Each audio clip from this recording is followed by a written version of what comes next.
4 arqueólogos desaparecieron en 1987 dentro de una pirámide que no debía existir. 36 años después, encontraron sus cámaras, y lo que grabaron antes de desaparecer cambia todo lo que sabemos sobre el norte de México. Bienvenidos a Ecos del Silencio, donde el pasado nunca descansa, y los secretos enterrados siempre encuentran la forma de salir a la luz.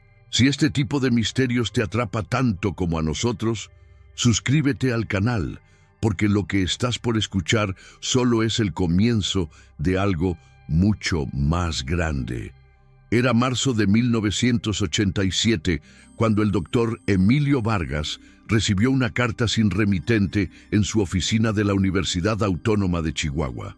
Dentro del sobre amarillento había solo 3 cosas: una fotografía aérea borrosa de lo que parecía ser una estructura geométrica enterrada en el desierto, un fragmento de cerámica con glifos desconocidos y una nota escrita a mano que decía simplemente: coordenadas 29IP.4N 186.4 de no.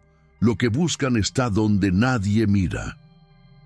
Emilio había dedicado 20 años de su vida estudiando las culturas prehispánicas del norte de México, una región históricamente ignorada por la arqueología tradicional que siempre privilegió las grandes civilizaciones del centro y sur. Para él, aquella carta representaba la posibilidad de demostrar lo que había sostenido durante décadas: que el norte de México albergaba civilizaciones complejas y sofisticadas que fueron borradas de la historia oficial. El doctor Vargas no era un hombre impulsivo. A sus 52 años, con una reputación académica impecable y 3 libros publicados sobre migraciones mesoamericanas, sabía que cualquier afirmación extraordinaria requería evidencia extraordinaria. Pero algo en aquella fotografía, en la precisión geométrica de aquellas líneas apenas visibles bajo las dunas, encendió en él una certeza que no podía ignorar. Convocó a 3 de sus colegas más confiables. La doctora Patricia Solís, especialista en iconografía prehispánica de 38 años, conocida por su meticulosidad casi obsesiva en el análisis de símbolos; el ingeniero topógrafo Miguel Durán, de 45 años, experto en cartografía del desierto chihuahuense; y la antropóloga Carmen Reyes, de 32 años, cuya tesis doctoral sobre rituales funerarios de culturas norteñas había revolucionado el campo. Los 4 formaban un equipo excepcional, cada uno aportando una pieza fundamental del rompecabezas. La expedición se organizó con rapidez inusual. Emilio utilizó fondos de investigación discrecionales, evitando los canales oficiales que habrían retrasado el proyecto meses o incluso años. Algo en la naturaleza anónima de aquella carta le decía que el tiempo era esencial, que aquella oportunidad podía desvanecerse si alguien más llegaba primero. Patricia se encargó de preparar el equipo de documentación: cámaras de video, grabadoras de audio, material fotográfico profesional. Miguel trazó la ruta más segura hacia las coordenadas indicadas, una zona remota del desierto a 180 kilómetros al suroeste de Chihuahua, en una región conocida localmente como el Valle de las Sombras Largas, un nombre que los habitantes evitaban mencionar después del atardecer. Carmen investigó los escasos registros históricos de la zona. Relatos fragmentados de exploradores del siglo XIX que hablaban de templos fantasma y ciudades que se tragaba la arena. Testimonios que la academia siempre había descartado como supersticiones o exageraciones. El 22 de abril de 1987, los 4 académicos partieron en 2 vehículos todoterreno cargados con provisiones para 2 semanas, equipo de excavación básico y tecnología de punta para la época, cámaras de video Betacam, equipos de medición láser, detectores de metales y un georradar portátil que Miguel había conseguido prestado de una empresa minera. El viaje inicial transcurrió sin incidentes. Atravesaron pueblos pequeños, donde los habitantes los miraban con una mezcla de curiosidad y algo más difícil de definir, algo que Carmen describió en sus notas preliminares como advertencia silenciosa. En el último pueblo antes del desierto profundo, un lugar llamado San Isidro de los Olvidados, con apenas 200 habitantes, un anciano se acercó a su mesa en la única fonda del lugar. «Ustedes van a las ruinas», dijo sin preguntar, con una certeza que heló la sangre de Patricia. «No son los primeros, otros han ido. Ninguno regresó para contar lo que vieron». Emilio, siempre el científico racional, le preguntó qué sabía sobre las ruinas. El anciano, que dijo llamarse don Severiano y tener 84 años, se sentó sin ser invitado. «Mi abuelo me contó que su abuelo vio la pirámide cuando la arena la descubrió durante la gran tormenta de 1848. Dijo que era negra como la obsidiana y que tenía inscripciones que brillaban con luz propia cuando caía la noche. Pero al amanecer siguiente, la arena la había cubierto de nuevo. Desde entonces, cada cierto tiempo, la tierra la escupe y luego la vuelve a tragar, como si el desierto mismo la protegiera». Patricia le preguntó cuándo había sido la última vez que alguien la había visto. Don Severiano clavó sus ojos nublados en ella. «Hace exactamente 40 años, en 1947. 3 hombres del gobierno fueron a investigar. Encontraron sus vehículos una semana después, con las puertas abiertas, el motor encendido, pero ni rastro de ellos. Solo sus zapatos, perfectamente alineados junto al auto, como si se los hubieran quitado para entrar a algún lugar sagrado». El equipo escuchó cortésmente, agradeció la información y continuó su camino al día siguiente. Pero aquella noche, en sus respectivas habitaciones del modesto hotel, cada uno de ellos revisó obsesivamente el equipo, verificó las coordenadas, escribió en sus diarios personales. Patricia anotó: «Las leyendas locales siempre contienen núcleos de verdad histórica. Debo documentar todo sin prejuicios». Miguel escribió: «Probabilidad estadística de desapariciones múltiples en zona aislada, compatible con accidentes naturales, deshidratación, desorientación. No hay evidencia de fenómenos anómalos». Carmen, la más joven pero también la más intuitiva del grupo, simplemente dibujó un símbolo que había visto en la cerámica de la carta anónima. Un círculo dentro de un triángulo invertido, con 3 líneas que salían del vértice inferior como raíces o como garras. Llegaron a las coordenadas exactas el 25 de abril al mediodía. El calor era sofocante, 42 grados a la sombra que no existía. El paisaje era desolador. Dunas ondulantes de arena rojiza hasta donde alcanzaba la vista, formaciones rocosas erosionadas que parecían esqueletos de criaturas prehistóricas, y un silencio tan profundo que lastimaba los oídos. Miguel configuró el GPS y confirmó la posición. Estaban exactamente donde la carta indicaba. Pero no había absolutamente nada visible, solo arena, roca y cielo implacable. Emilio no se desanimó. Había esperado esto. Las estructuras enterradas eran su especialidad.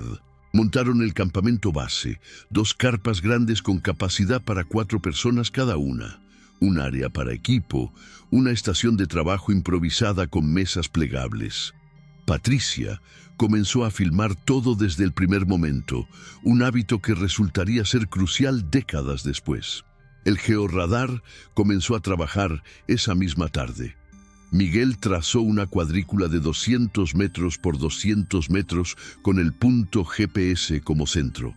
Sistemáticamente comenzó a barrer el área con el equipo, registrando cada anomalía en el subsuelo. Transcurrieron 2 horas sin resultados significativos.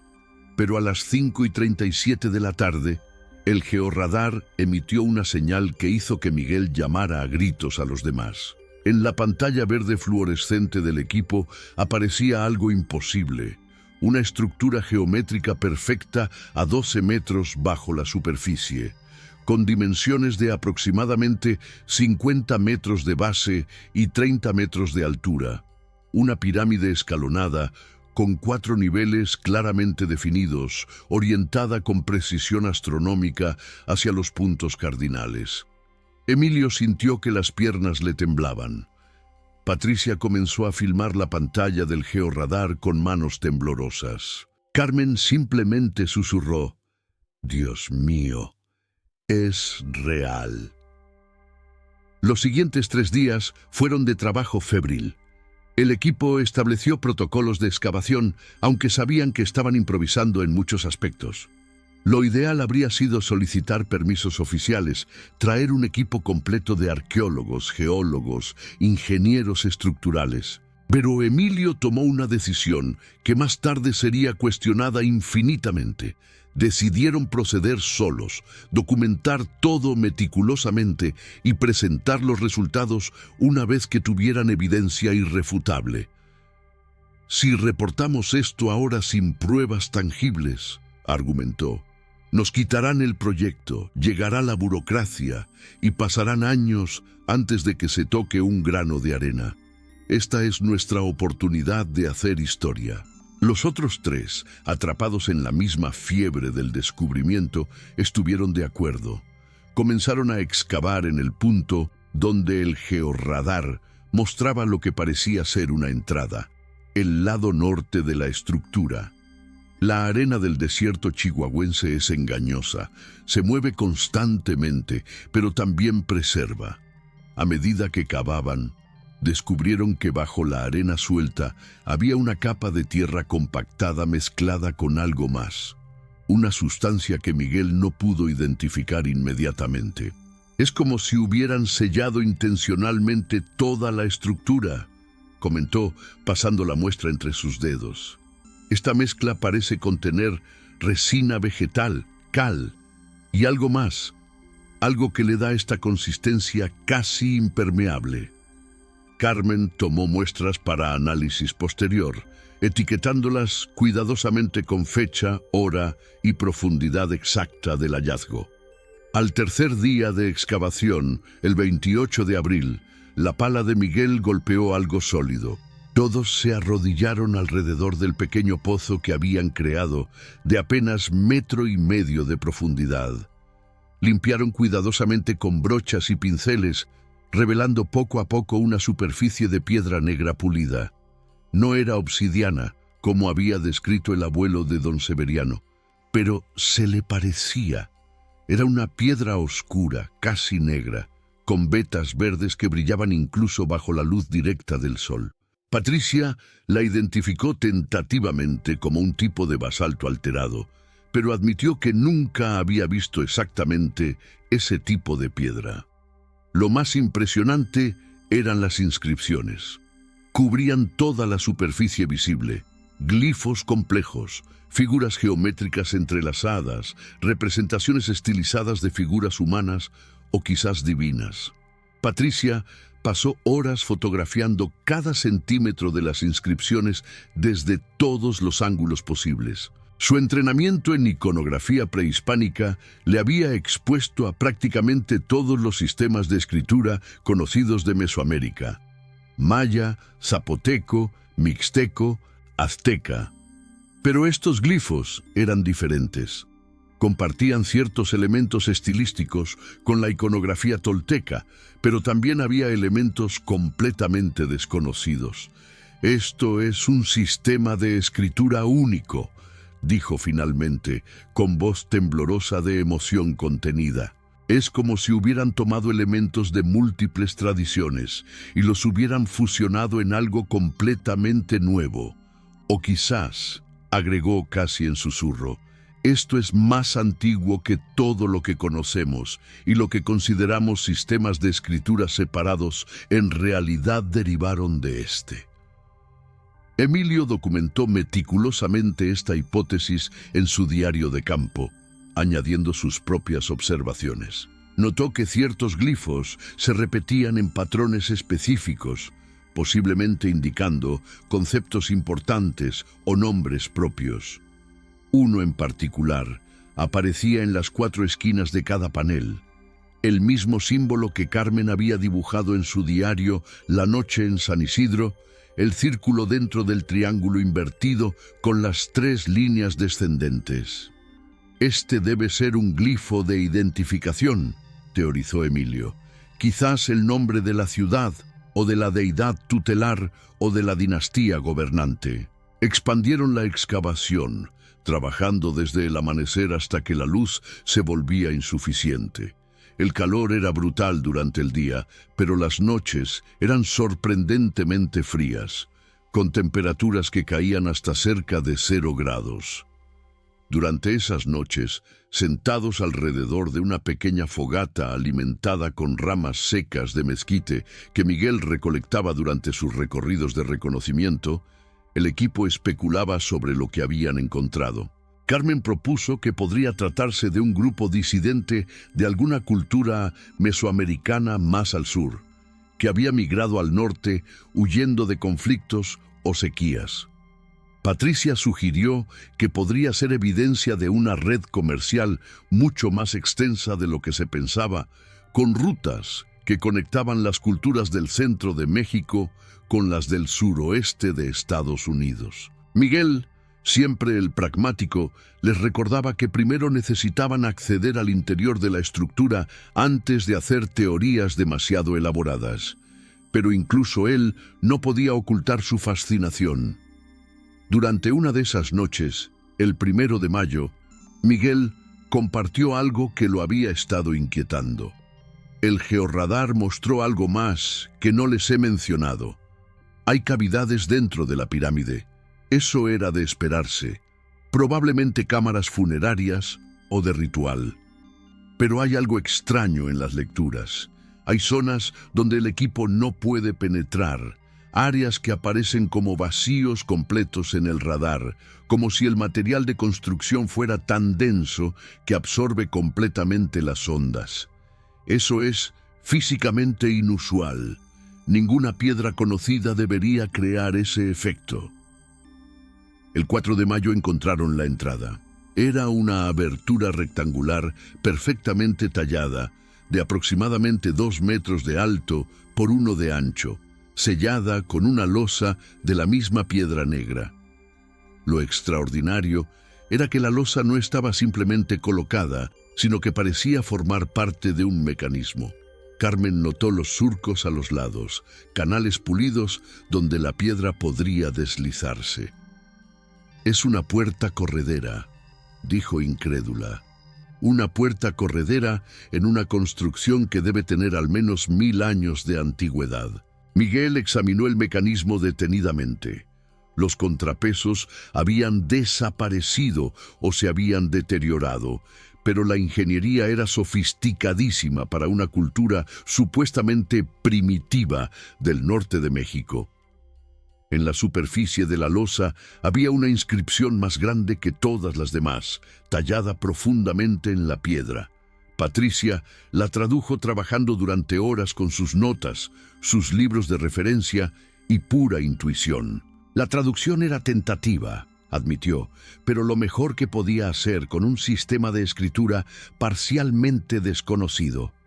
Aquí descansa lo que no debe despertar. Aquí permanece sellado lo que no puede morir.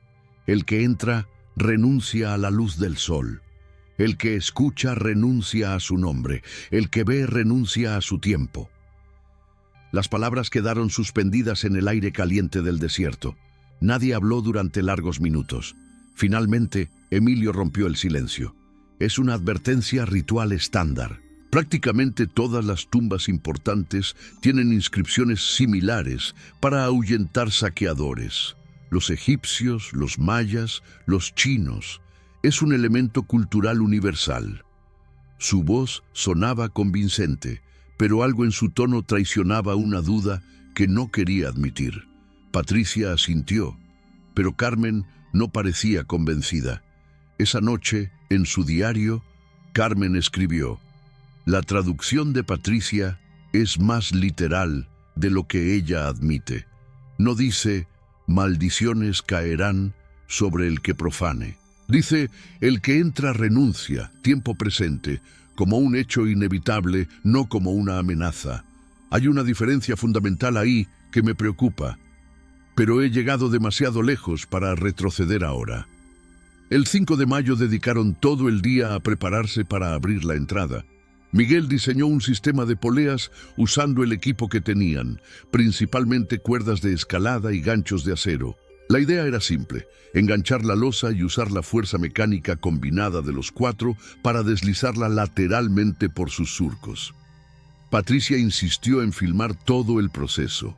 Configuró 2 cámaras, una en trípode para toma general, otra de mano para detalles.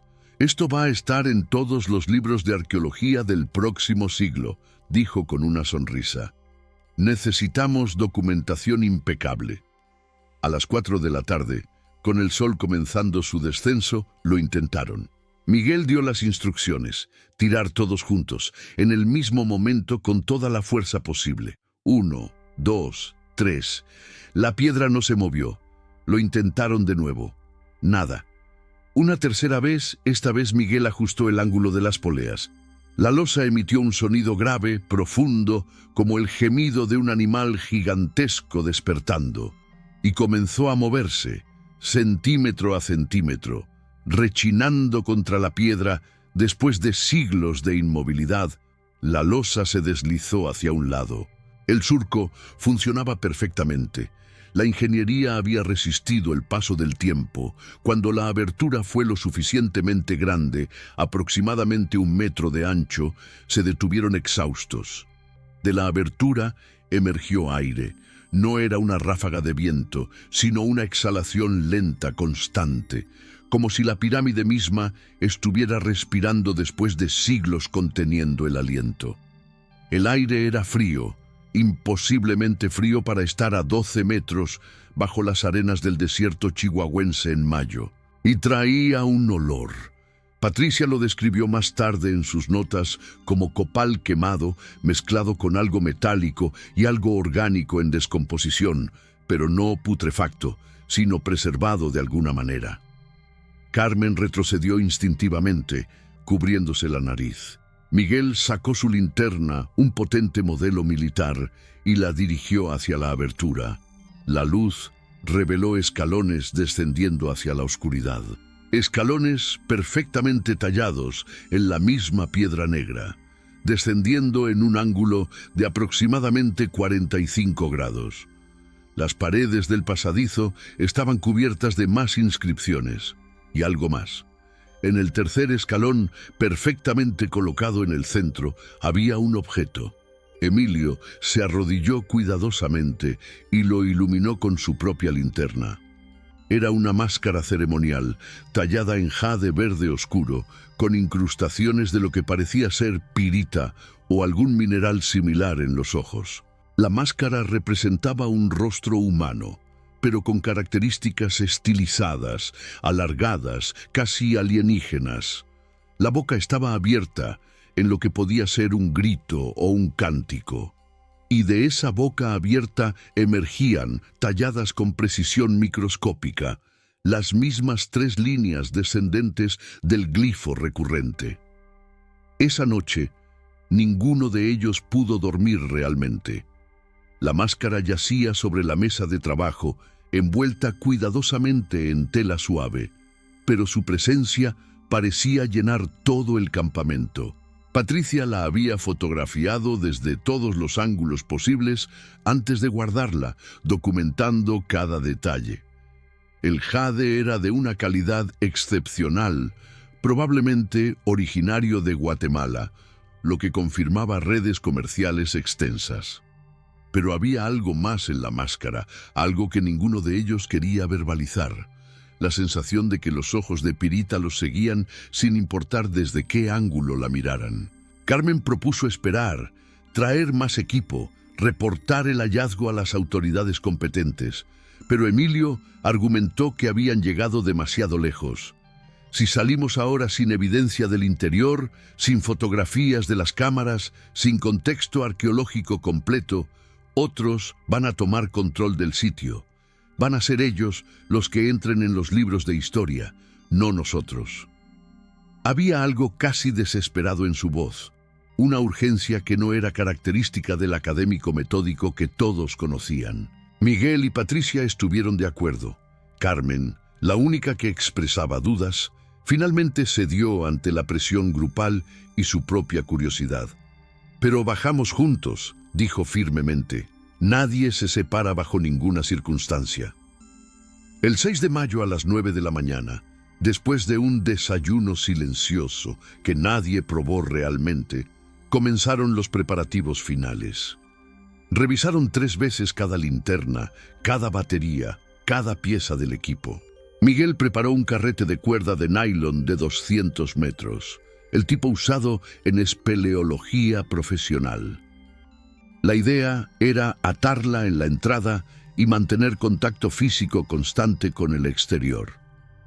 Carmen preparó un kit de primeros auxilios expandido. Patricia cargó ambas cámaras de video con cintas nuevas y verificó que tenían suficientes baterías de repuesto. Emilio llevaba su grabadora de audio portátil y su diario de campo. Cada uno llevaba también una mochila con agua, barras energéticas y equipo básico de supervivencia. A las 10:15 entraron en la pirámide. Miguel iba primero, asegurando la cuerda y probando cada escalón antes de dar el visto bueno. Luego, Patricia, con la cámara de video encendida, grabando continuamente. Carmen iba tercera, con la cámara fotográfica, y Emilio cerraba la marcha, narrando sus observaciones en la grabadora. Los escalones descendían en línea recta, sin curvas ni descansos. Contaron 144 escalones, todos perfectamente uniformes, antes de llegar al primer nivel. Miguel calculó que habían descendido aproximadamente 45 metros, mucho más profundo de lo que el georradar había sugerido. «Eso no tiene sentido», murmuró. «Deberíamos estar muy por debajo del nivel base de la estructura». El primer nivel se abría en una cámara circular de aproximadamente 20 metros de diámetro. Las paredes estaban cubiertas de murales. No pinturas, sino bajorrelieves tallados directamente en la piedra y luego coloreados con pigmentos que, sorprendentemente, mantenían su vivacidad. Patricia quedó paralizada, moviendo la cámara lentamente para capturar todo. Los murales representaban escenas de lo que parecía ser la vida cotidiana de la ciudad, pero también de rituales elaborados. Había procesiones de figuras con tocados complejos, escenas de agricultura, de construcción, de guerra, y en el centro de cada panel, presidiendo sobre todo, la misma figura recurrente, una entidad humanoide, más alta que los demás, con el rostro oculto tras una máscara idéntica a la que habían encontrado en los escalones. Carmen notó algo perturbador en las escenas. Todas las figuras humanas comunes estaban representadas con proporciones realistas, con detalles anatómicos precisos, pero la figura enmascarada era diferente. Sus proporciones eran incorrectas, las extremidades demasiado largas, los dedos demasiado numerosos. «Podría ser estilización ritual», sugirió Patricia, pero su voz carecía de convicción. Emilio se acercó a uno de los paneles, estudiándolo detenidamente. «Hay una secuencia narrativa aquí», dijo lentamente, «como un códice tridimensional. Miren, este panel muestra la llegada de la figura enmascarada. Este siguiente muestra cómo enseña a la gente. Parece que agricultura avanzada, astronomía. Este otro muestra la construcción de la pirámide. Y este último...» Su voz se apagó. El último panel mostraba algo diferente.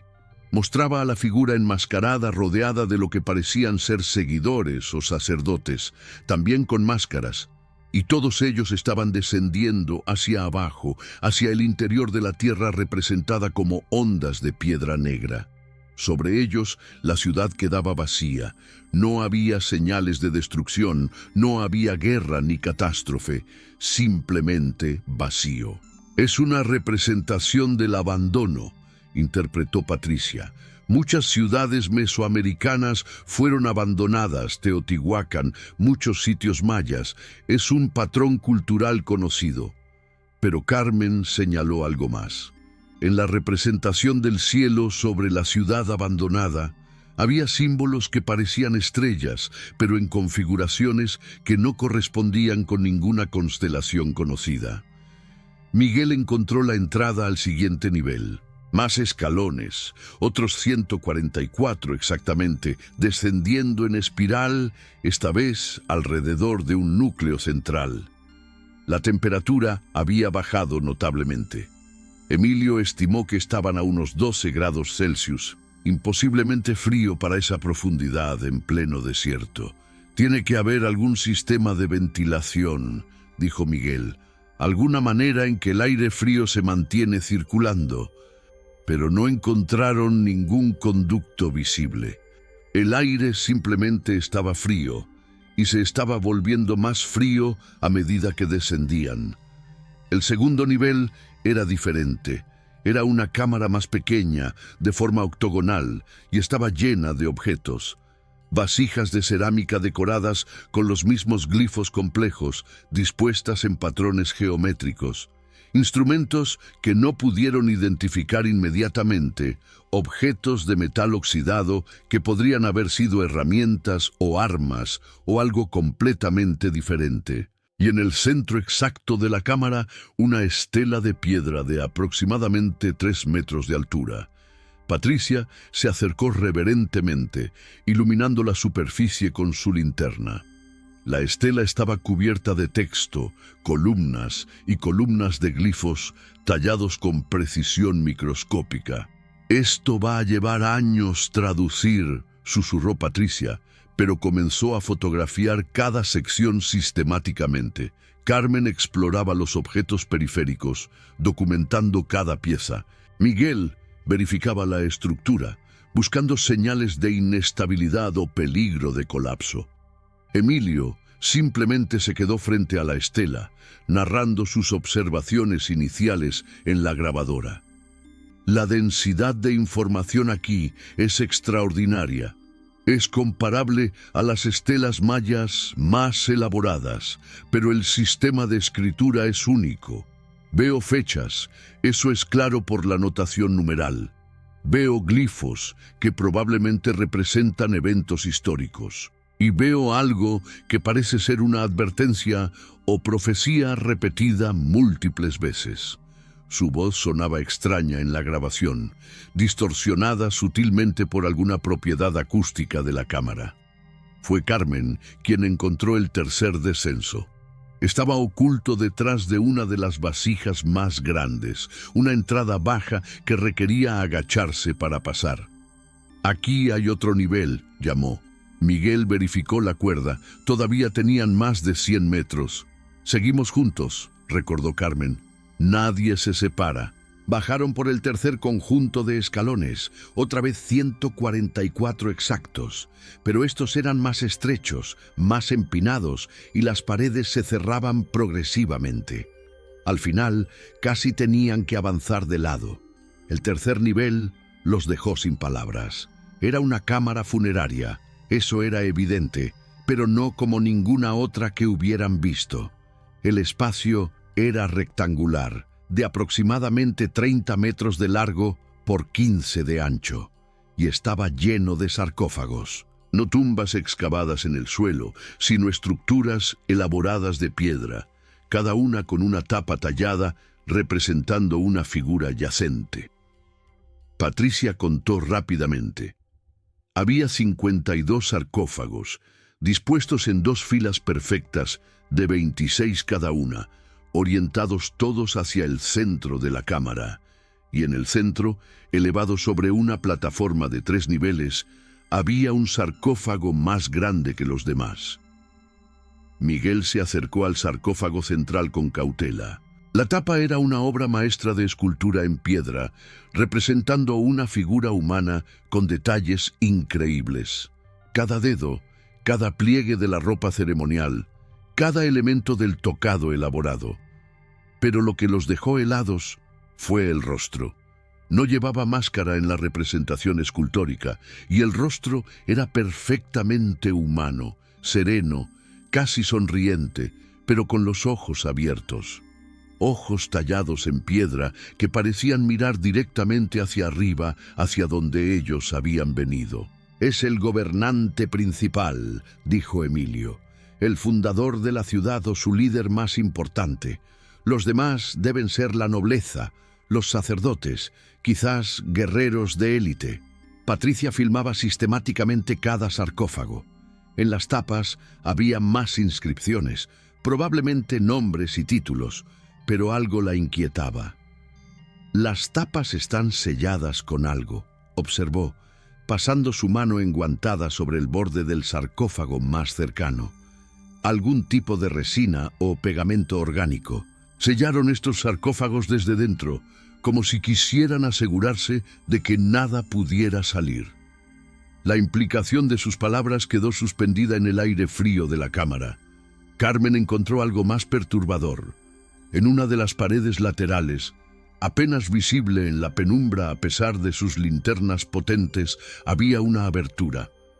No era un pasadizo elaborado como los anteriores, sino algo más crudo, casi como si hubiera sido excavado apresuradamente. «Aquí hay otro descenso», dijo, pero su voz había perdido el entusiasmo inicial. «Creo que es el último nivel».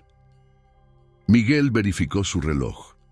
Llevaban 3 horas y 40 minutos dentro de la pirámide. Habían planeado no exceder las 4 horas en esta primera exploración. «Deberíamos volver», sugirió, «documentar lo que tenemos, hacer un plan más detallado para mañana». Pero Emilio ya estaba caminando hacia la abertura. «Solo vamos a ver qué hay», dijo. 5 minutos.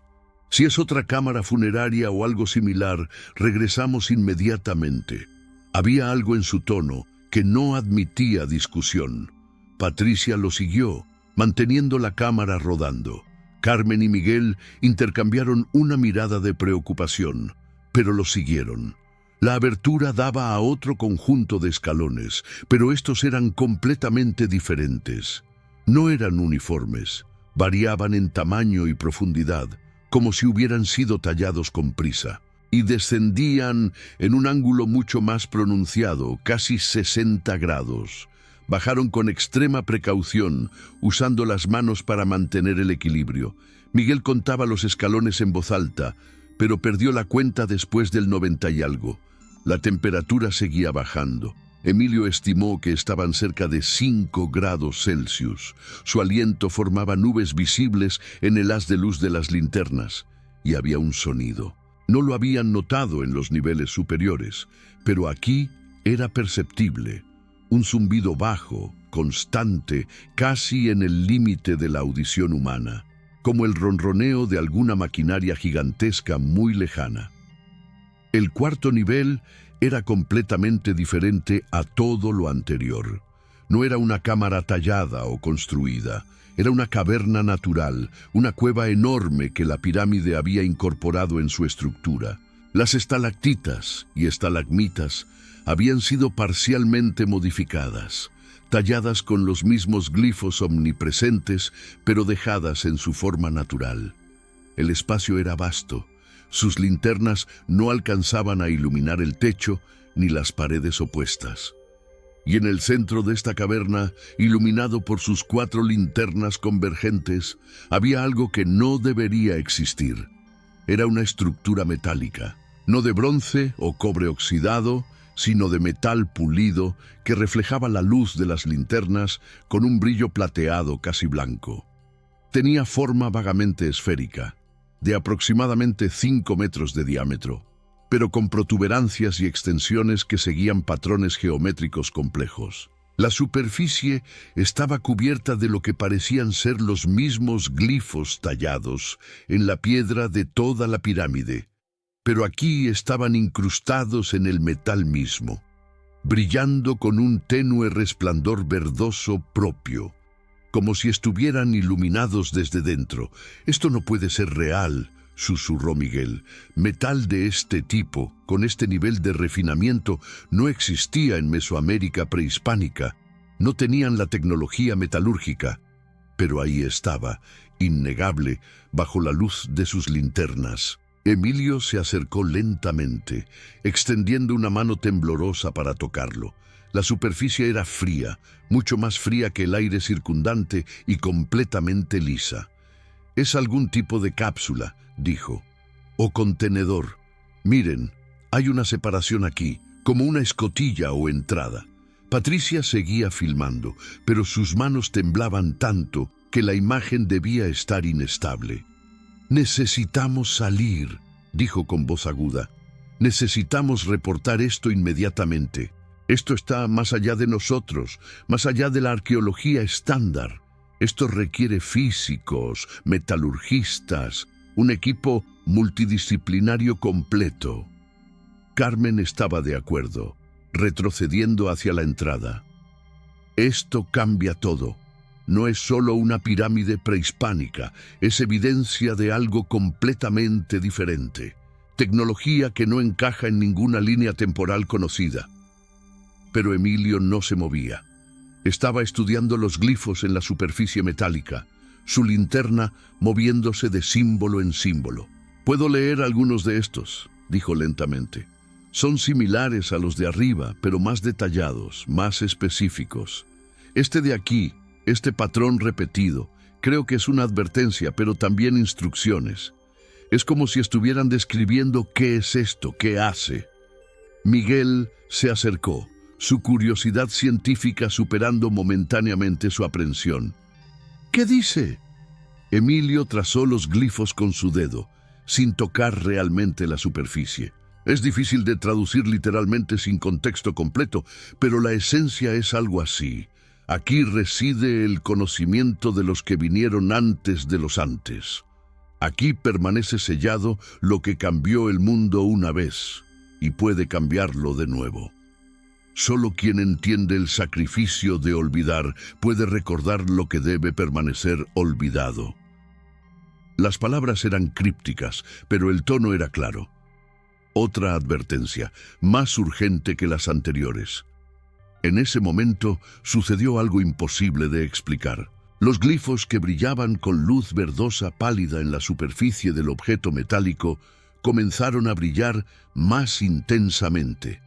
No fue gradual, fue instantáneo, como si hubieran sido activados por la presencia del equipo o por las palabras de Emilio, o por algún factor que no podían comprender. La luz verdosa se intensificó hasta ser casi cegadora, y el zumbido que habían estado escuchando aumentó de volumen, convirtiéndose en un tono más alto, casi musical.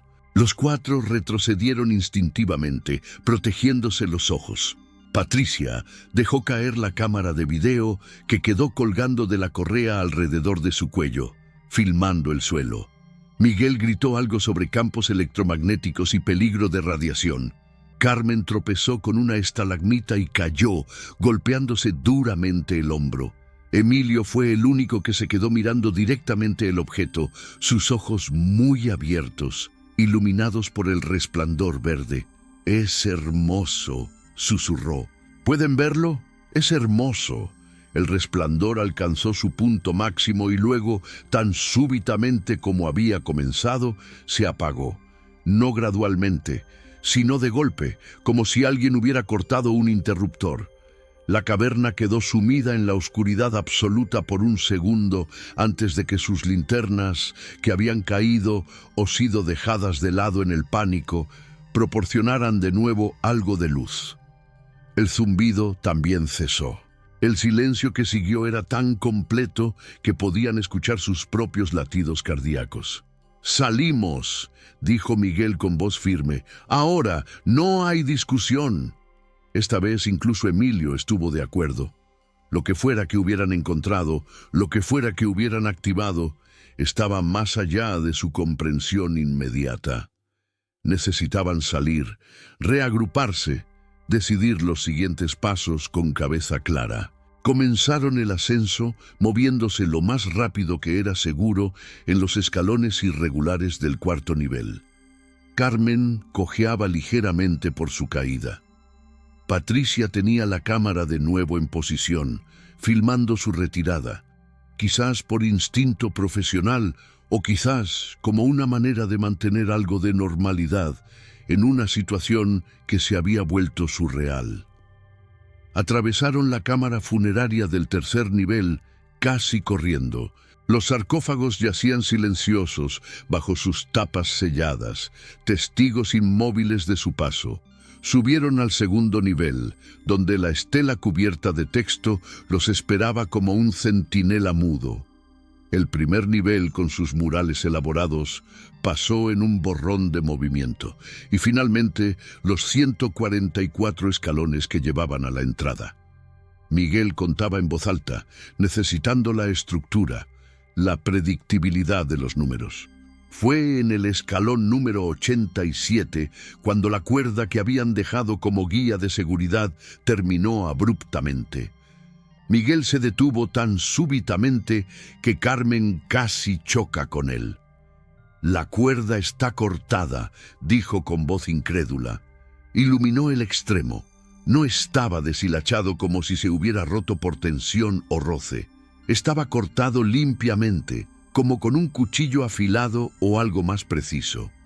«Alguien está aquí», susurró Patricia. «Alguien más entró después de nosotros y cortó nuestra línea de vida». Continuaron subiendo, pero ahora con extrema cautela, linternas barriendo constantemente las sombras, buscando movimiento, presencia, amenaza. El miedo que habían sentido ante lo desconocido del objeto metálico se transformó en un miedo más primitivo, más inmediato. El miedo a no estar solos, a ser observados, perseguidos. Los últimos escalones parecieron interminables, pero finalmente vieron luz natural filtrándose desde arriba, la entrada, la libertad, el mundo exterior donde las cosas tenían sentido. Emergieron de la pirámide a las 3:40 de la tarde. Habían estado dentro casi 6 horas, 2 más de lo planeado. La luz del sol del desierto era cegadora después de las horas en la oscuridad casi absoluta. Se tambalearon fuera, respirando el aire caliente como si fuera el elixir más precioso. Y fue entonces cuando vieron que el campamento había sido destrozado. Las carpas estaban volcadas, el equipo esparcido, los vehículos tenían los neumáticos desinflados, pero no había señales de personas, no había huellas excepto las propias del equipo de la mañana. Miguel verificó los vehículos inmediatamente. Las llaves seguían donde las había dejado, pero alguien había saboteado sistemáticamente ambos motores, cortando cables cruciales. «No podemos salir en estos», dijo. «Al menos no sin reparaciones que tomarán horas, quizás días». Patricia revisó el equipo de comunicación. La radio de largo alcance estaba destrozada. Parecía haber sido golpeada repetidamente con algo pesado. Los teléfonos satelitales que habían traído como respaldo habían desaparecido completamente. Carmen fue quien articuló lo que todos estaban pensando. «Alguien no quiere que nos vayamos, o alguien no quiere que reportemos lo que encontramos». Emilio, recuperando algo de su compostura académica, propuso alternativas racionales. Podría haber sido el viento del desierto.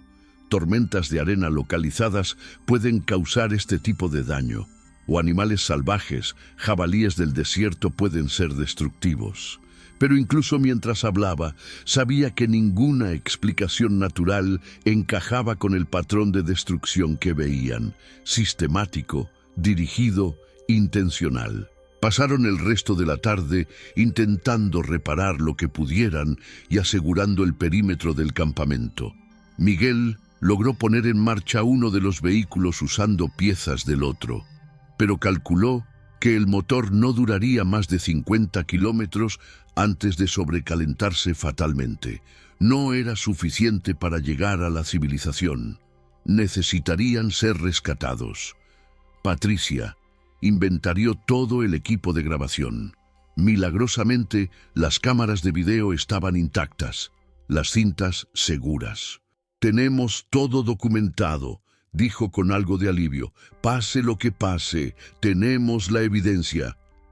Esa noche, sentados alrededor de una fogata más grande de lo necesario, necesitando la luz tanto como el calor, discutieron qué hacer. Carmen argumentaba por caminar de regreso a San Isidro. 180 kilómetros era una distancia imposible, pero teóricamente podían llegar a algún rancho o asentamiento más cerca. Miguel señalaba los peligros del desierto de noche, la facilidad de perderse, la falta de agua suficiente. Patricia quería quedarse, esperar a que alguien notara que no habían regresado cuando se suponía organizar una búsqueda. Pero Emilio, callado durante la mayor parte de la discusión, finalmente habló. «Tenemos que volver a entrar». Los otros tres lo miraron como si se hubiera vuelto loco. «Tenemos que volver», repitió. «Ese objeto en el cuarto nivel, lo que sea, es el descubrimiento más importante en la historia de la arqueología mexicana, quizás en toda la arqueología. No podemos simplemente abandonarlo. Necesitamos más documentación, más fotografías, muestras si es posible. Y necesitamos entender qué activamos, qué sucedió realmente ahí abajo». Su voz tenía un tono obsesivo que asustó a Carmen más que cualquier cosa que hubiera visto ese día. La discusión se extendió por horas. Finalmente, llegaron a un compromiso. Al día siguiente, al amanecer, Miguel caminaría hacia San Isidro en el vehículo parcialmente reparado. Llegaría tan lejos como el motor aguantara y luego continuaría a pie hasta encontrar ayuda. Los otros tres se quedarían, documentarían más el sitio, pero no entrarían de nuevo a la pirámide sin refuerzos. Era un plan razonable, prudente, pero Carmen escribió en su diario esa noche: «No confío en Emilio. Hay algo en sus ojos cuando habla del objeto metálico. Es como si lo llamara, como si no pudiera resistirse a él. Temo que en cuanto Miguel se vaya, Emilio querrá entrar de nuevo, con o sin nosotras». El 7 de mayo amaneció con un cielo perfectamente despejado, de ese azul intenso que solo se ve en el desierto. Miguel partió a las 6 de la mañana, con provisiones de agua para 2 días y un mapa detallado que él mismo había trazado. El vehículo tosía y escupía, pero se movía. Los tres que quedaban lo vieron alejarse, una nube de polvo rojizo, marcando su progreso, hasta que desapareció más allá de las dunas. Y entonces quedaron solos. Emilio, Patricia y Carmen, con una pirámide llena de secretos imposibles a sus espaldas. Pasaron la mañana organizando el campamento, revisando el equipo, haciendo inventario de todo lo que tenían. A mediodía, el calor era insoportable, 45 grados a la sombra inexistente. Se refugiaron en las carpas reconstruidas, bebiendo agua con moderación, sabiendo que sus reservas eran limitadas. Y fue en ese momento, en el silencio sofocante del mediodía en el desierto, cuando Emilio sugirió casualmente: «Deberíamos al menos bajar al primer nivel, solo para verificar que la entrada sigue estable. No queremos que el sitio se dañe por algún colapso estructural antes de que vengan los refuerzos». Patricia y Carmen intercambiaron miradas.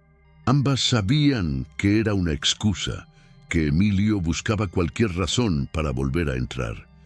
Pero también tenían curiosidad, esa misma curiosidad que los había llevado hasta allí en primer lugar. «Solo el primer nivel», concedió Patricia. «Verificamos la estabilidad, tomamos algunas fotografías adicionales de los murales que quizás nos perdimos ayer con la prisa. 30 minutos máximo». Carmen asintió con reluctancia. Entraron a las 2 de la tarde. La oscuridad los envolvió como agua fría. Los escalones descendentes parecían diferentes de alguna manera, más empinados, más largos, aunque Carmen sabía que era solo su percepción alterada. El primer nivel estaba exactamente como lo habían dejado. Los murales magníficos los rodeaban, contando su historia milenaria a una audiencia que finalmente había llegado a leer sus mensajes. Patricia comenzó a fotografiar sistemáticamente, enfocándose en detalles que había pasado por alto en su primer descenso. Fue Emilio quien dijo: «Ya que estamos aquí, deberíamos verificar el segundo nivel también. Esa estela es crucial. Necesito fotografías de mayor resolución de las inscripciones». Y así, casi sin darse cuenta, descendieron al segundo nivel. Y luego, con la misma lógica inexorable, al tercer nivel con sus 52 sarcófagos sellados. Y finalmente, aunque Carmen suplicó que no lo hicieran, al cuarto nivel, a la caverna natural donde esperaba el objeto imposible. Pero cuando llegaron, encontraron algo que no esperaban. El objeto había cambiado, o más precisamente, se había abierto. La escotilla que Emilio había identificado el día anterior ahora estaba completamente extendida, revelando un interior que brillaba con la misma luz verdosa. Y dentro, apenas visible desde donde estaban, había algo, objetos, tecnología quizás, o algo que no tenían palabras para describir. Y junto a la abertura, perfectamente colocadas como había descrito don Severiano sobre los hombres de 1947, estaban 3 pares de zapatos. Los zapatos que Miguel, Patricia y Emilio habían estado usando ayer, pero los 3 estaban ahí, con sus zapatos puestos. Carmen miró hacia abajo, confirmando que sus propias botas seguían en sus pies. Miró a los otros 2, también calzados. Entonces, ¿de quién eran esos zapatos junto al objeto? La cámara de Patricia capturó el momento exacto cuando comprendieron. No eran sus zapatos de ayer, eran sus zapatos de mañana, o de pasado mañana, o de algún tiempo que aún no había ocurrido, pero que de alguna manera ya había sucedido. La última entrada en la grabadora de audio de Emilio, la que sería encontrada 36 años después, decía simplemente: «Es una paradoja temporal, o una advertencia, o una invitación. El objeto no existe en nuestro tiempo lineal, existe en todos los tiempos simultáneamente». Los que construyeron esto entendían algo sobre la naturaleza de la realidad que nosotros apenas estamos comenzando a imaginar. Voy a entrar. Necesito entender. Si estás escuchando esto en el futuro, si encontraste nuestras grabaciones, entonces ya sabes lo que elegimos. Algunos conocimientos valen cualquier precio, incluso el precio de renunciar a la luz del sol, incluso el precio de renunciar a nuestros nombres, incluso el precio de renunciar a nuestro tiempo. La grabación terminaba con el sonido de pasos alejándose, 3 pares de pasos caminando hacia el objeto brillante, y luego silencio. Un silencio tan completo y absoluto que la propia grabadora parecía asustada de capturar. Miguel llegó a San Isidro 3 días después, exhausto, deshidratado, delirante. Balbuceaba sobre sus compañeros, sobre una pirámide, sobre algo que no podía explicar. Organizaron un equipo de rescate que llegó al sitio el 15 de mayo. Encontraron el campamento abandonado, el equipo esparcido. Encontraron las cámaras de video y la grabadora de audio con sus cintas intactas. Encontraron los diarios de campo meticulosamente documentados, pero no encontraron a Emilio, Patricia o Carmen. La entrada a la pirámide que Miguel describía con tanto detalle estaba sellada, la losa de piedra perfectamente en su lugar, sin señales de haber sido movida en siglos. El georradar no mostraba ninguna estructura bajo la arena. Era como si la pirámide nunca hubiera existido, o como si hubiera decidido ocultarse de nuevo, llevándose a sus visitantes consigo. Durante 36 años, el caso de los arqueólogos desaparecidos en el desierto de Chihuahua fue un misterio sin resolver. Miguel Durán dedicó el resto de su vida a buscarlos, organizando expedición tras expedición a las mismas coordenadas. Nunca encontró nada. La comunidad arqueológica oficial descartó sus testimonios como delirios inducidos por el trauma y la deshidratación. Las cintas de video y las grabaciones de audio fueron examinadas extensivamente, pero ningún experto pudo determinar si eran auténticas o algún tipo de elaborado engaño. Los diarios de campo fueron archivados en la Universidad Autónoma de Chihuahua, marcados como evidencia de investigación inconclusa y gradualmente olvidados. Pero el 13 de octubre de 2023, algo imposible sucedió. Un equipo de trabajadores de construcción que ampliaban una carretera a 170 kilómetros al suroeste de Chihuahua, muy cerca de las coordenadas que Miguel había reportado, descubrió algo enterrado a solo medio metro bajo la superficie. No era la pirámide, era una cápsula metálica sellada del tamaño aproximado de un ataúd, hecha del mismo material plateado brillante que las cámaras de video de 1987 habían capturado brevemente. Y grabado en su superficie, en español moderno perfectamente legible, no en glifos antiguos, había un mensaje: abrirán esto en 2023. Dentro encontrarán las respuestas que Miguel Durán buscó durante 36 años. Pero también encontrarán nuevas preguntas que tardarán otros 36 años en responder. El conocimiento es un ciclo, no una línea. Firmado, los que eligieron quedarse. Cuando finalmente abrieron la cápsula en condiciones controladas de laboratorio, encontraron 3 cosas.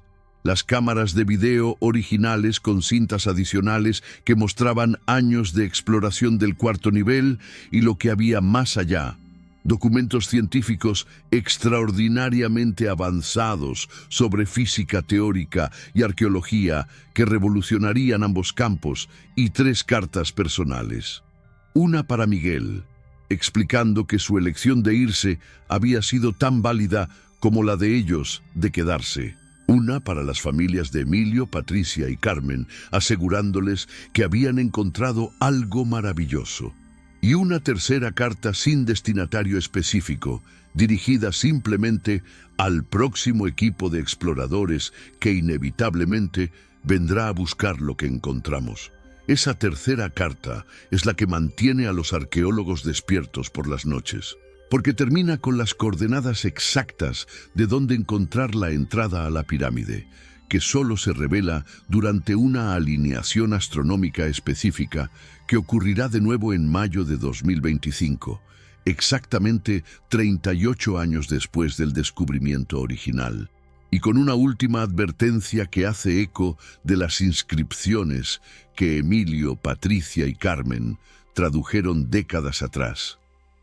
El que busca conocimiento prohibido debe estar dispuesto a convertirse en parte de ese conocimiento. Vengan preparados para quedarse, o no vengan en absoluto. Y eso nos lleva a hoy, a octubre de 2025, 6 meses después de esa ventana astronómica. 3 nuevos equipos de arqueólogos ingresaron durante mayo a las coordenadas indicadas. Los 3 confirmaron encontrar la entrada revelada. Los 3 descendieron con toda la tecnología moderna: drones, comunicación satelital constante, equipos de monitoreo de signos vitales. Los 3 enviaron transmisiones fascinantes durante sus primeros días de exploración, confirmando cada detalle que las cintas de 1987 mostraban. Y luego, exactamente al 7º día, las transmisiones cesaron. Los 3 equipos desaparecieron sin dejar rastro, excepto por una última transmisión conjunta, los 9 arqueólogos hablando al unísono en una voz extrañamente armónica. Entendemos ahora. Entendemos por qué algunos conocimientos deben permanecer ocultos hasta que la humanidad esté lista. No estamos perdidos, estamos guardando. Vendrán más, siempre vienen más, y cuando hayan suficientes guardianes, cuando seamos suficientes para formar el círculo completo, entonces podremos compartir lo que protegemos. Pero hasta entonces, esperaremos aquí, en el lugar donde el tiempo se encuentra consigo mismo.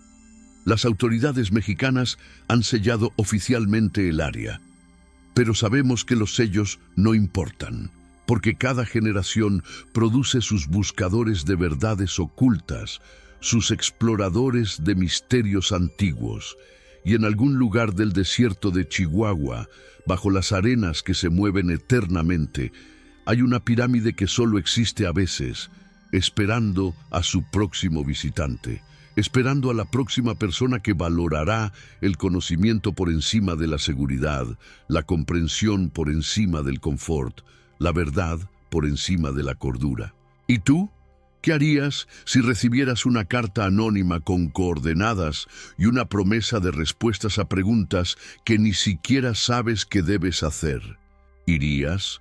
¿O te quedarías en la seguridad de lo conocido, preguntándote siempre qué fue lo que te perdiste? Si este tipo de misterios te fascina tanto como a nosotros aquí en Ecos del Silencio, suscríbete al canal y activa las notificaciones. Porque hay más historias como esta, más secretos enterrados que están esperando ser contados. Y quién sabe, tal vez un día encontremos la respuesta final a qué sucedió realmente en aquella pirámide del norte de México. O quizás nosotros también elijamos quedarnos guardando el secreto. Hasta la próxima, y recuerda, no todo lo que se pierde está perdido para siempre. Algunos desaparecidos simplemente encontraron algo mejor que ser encontrados.